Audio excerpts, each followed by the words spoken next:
Hey, I'm David Baldacci, and I've got 4 fan questions that I need to answer, so let's get rolling.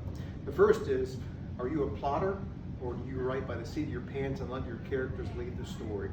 I am definitely a seat of the pants kind of guy. I know that a lot of writers write from outlines from A to Z. Not me. I never know the ending of the novel before I sit down to write it. I like to let it grow organically. I need to sort of get to know my characters before I can actually write about them in the story.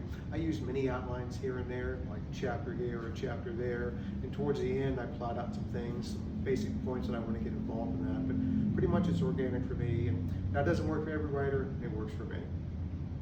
Okay, question number 2.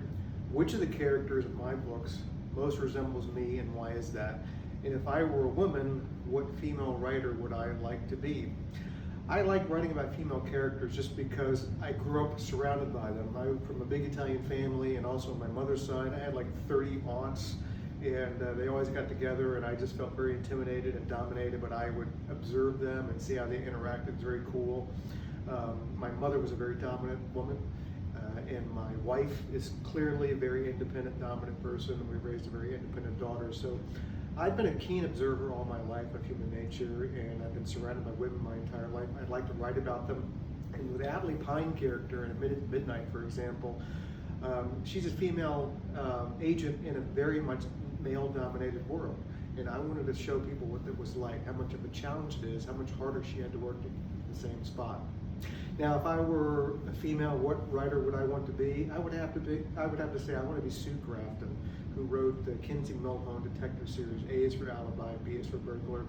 She passed away a little bit ago. She was a wonderful person, an amazing writer. She brought everything to bear in a story that I hope that I would like to bring in every story. An amazing writer. So if I were the other gender, I think I'd like to be Sue Grafton. Question number 3. Women are already becoming more important in my books. For instance, Natalie Pine, but also Michelle Maxwell in the books with Sean King. Why have I chosen to have a woman as a sole protagonist in this book? And how many more books do I plan to write with Natalie as the main character? You know, for me, it was a challenge. I had never done a sole female protagonist in a novel before, and I've been doing this a long time. You have to get out of your comfort zone. You have to do something that's challenging, that's different. Otherwise, you get into the slump and you get into this routine and the formula, and I never want to do that. And I remember with the Michelle Maxwell character, I was the first author, or at least they told me to use the acronym WIFLE in a novel. WIFLE stands for Women in Federal Law Enforcement, and they were so happy I used that term. They invited me to be a keynote speaker at their annual convention in DC. I went down and spoke. There was like 1,000 women in this grand ballroom. All of them were armed with weapons. I've never been that intimidated in my life. But for me, it was a good way to show that a female character can lead a book just as well as a male character, in some ways even better. But it was also a challenge for me to keep me fresh, writing from a female's point of view. Very different for me, and it keeps me sharp, I think. Okay, the last question. Where do I get my inspirations for all my fantastic stories that I write? It's a very simple answer, but maybe it has complex undertones. I get up like you every day, and like you, I walk out the door.